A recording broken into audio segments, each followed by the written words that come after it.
Welcome students. आज हम प्राचीन भारत का इतिहास से मौर्योत्तर काल के बारे में बात करेंगे। मौर्योत्तर काल अर्थात मौर्य साम्राज्य के पतन के पश्चात का समय।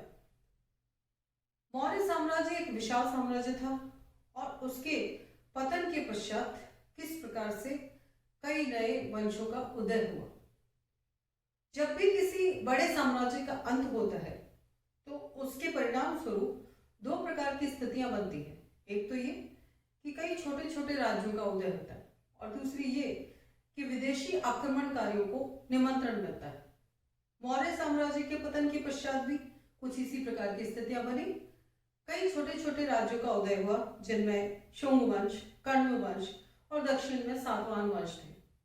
और जहां तक विदेशी जातियों का प्रश्न है, कई विदेशी जातियां जैसे हिंद, यूनानी, शक, पहलव, कुषाण आदि ने क्रमशः भारत में प्रवेश किया।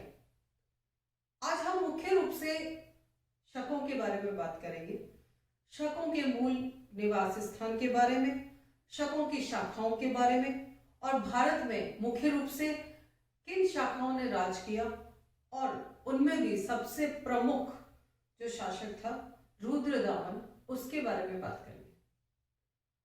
शकों के मूल स्थान की बात करें तो वे मध्य एशिया में सीथिया के मूल निवासी थे। दूसरी शताब्दी ईसा पूर्व का जो समय था, उस समय मध्य एशिया में काफी सारी जनजातियां निवास कर रही थी और उनमें काफी संघर्ष चल रहा था। इनमें से यूची या कुषाण जाति ने शकों पर आक्रमण किया और उन्हें अपने मुख्य स्थान से भगा दिया। शकों को चरागाह की तलाश में वहां से निकलना पड़ा और वो सिंधु घाटी के क्षेत्र से भारत में प्रवेश कर गए। भारत में जहां तक शकों के मुख्य रूप से सूचनाओं का अगर हम जिक्र करें तो सबसे पहले हमें पतंजलि के महाभाष्य में शकों के बारे में सूचना मिलती है। जैन ग्रंथ कालकाचार्य कथानक से हमें शक आक्रमण के बारे में भी जानकारी मिलती है। इस ग्रंथ के अनुसार कालक नामक जैन आचार्य मालवा के शासक गर्दभिल से नाराज हो गया और उसने शकों के पास जाकर के उन्हें गर्दभिल पर आक्रमण करने के लिए प्रेरित किया। शकों ने उस पर आक्रमण किया और उसे पराजित करके भगा दिया। 14 वर्ष पश्चात उसके पुत्र विक्रमादित्य ने पुनः शक्ति एकत्र करके शकों पर आक्रमण किया और उन्हें पराजित कर दिया। इस विजय के उपलक्ष्य में उसने विक्रम संवत चलाया जिसकी तिथि 57 ईसा पूर्व थी।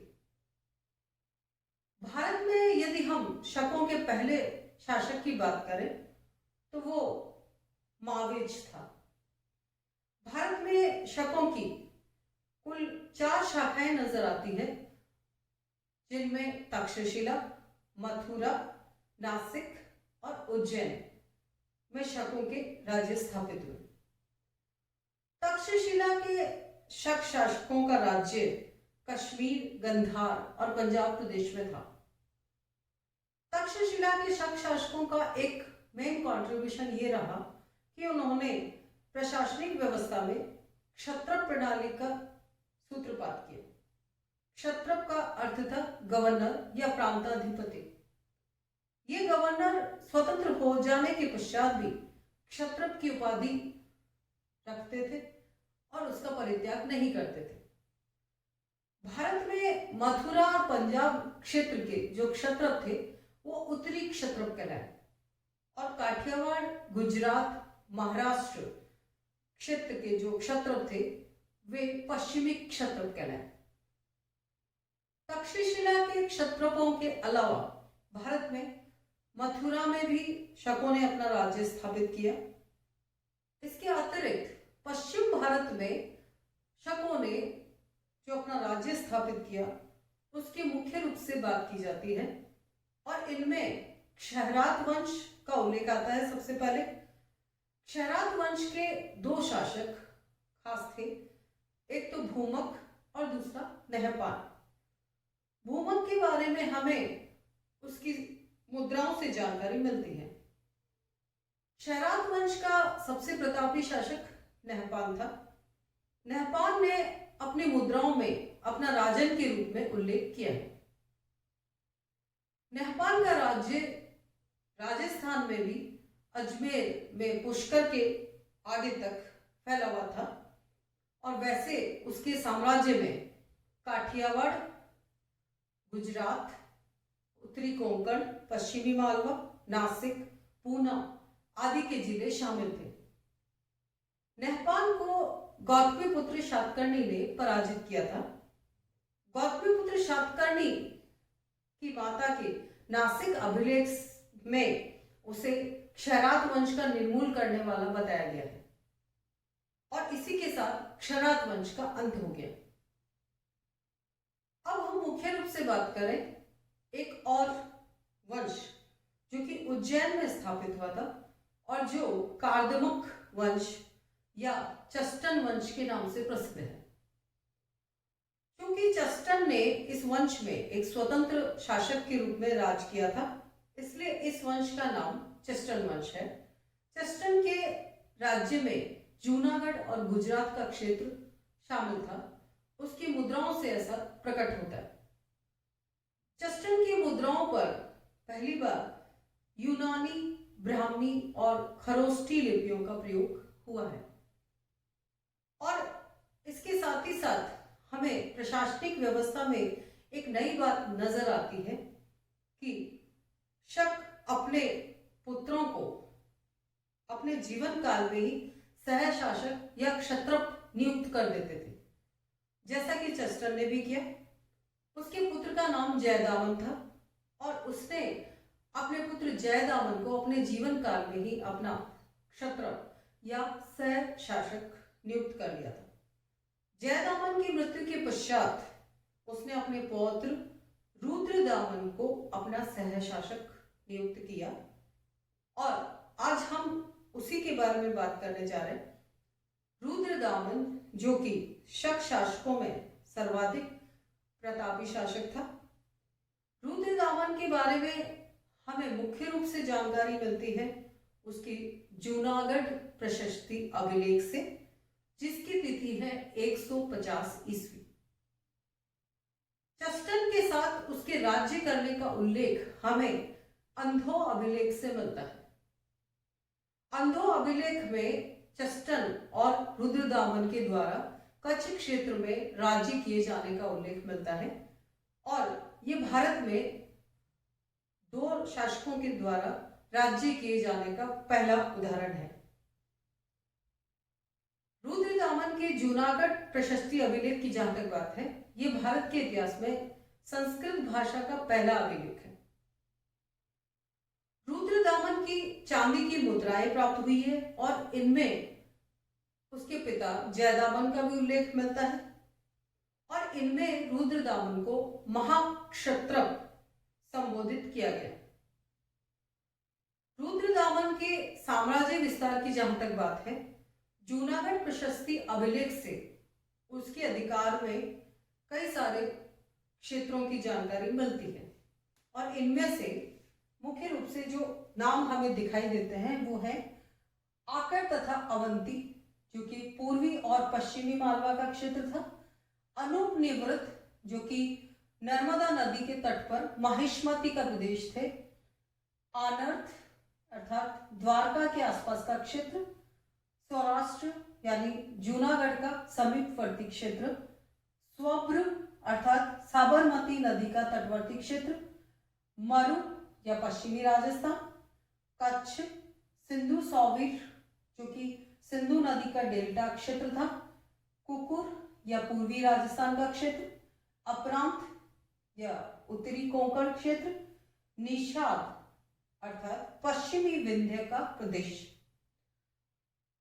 इन सभी क्षेत्रों में अधिकांश क्षेत्र सातवाहन शासक गौतमीपुत्र शातकर्णी के अधिकार में थे और विद्वानों का ऐसा अनुमान है कि रुद्रदामन ने निश्चित रूप से गौतमीपुत्र शातकर्णी के उत्तराधिकारी से इन प्रदेशों को जीता हो।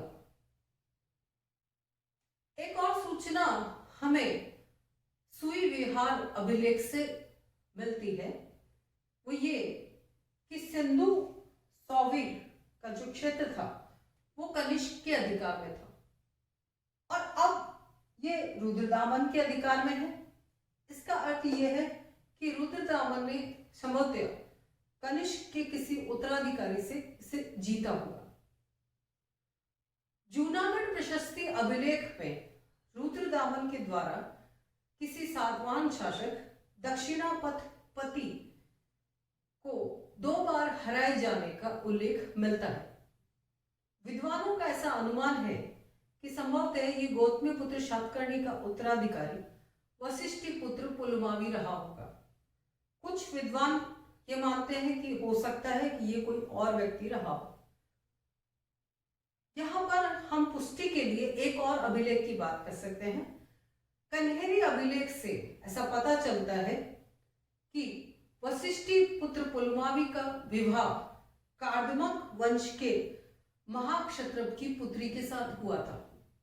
तो ऐसा लगता है कि रुद्रदामन की पुत्री का विवाह वशिष्ठी पुत्र पुलमावी के साथ हुआ होगा, और इसी शासक को 2 बार हराने के पश्चात रुद्रदामन ने छोड़ दिया था, क्योंकि वो उसका निकट संबंधी था। इस प्रकार की सूचना हमें रुद्रदामन के इस जूनागढ़ प्रशस्ति अभिलेख से मिलती है। इसके अतिरिक्त हमें एक और जानकारी मिलती है कि रुद्रदामन ने अपने साम्राज्य को कई प्रांतों में विभाजित किया था।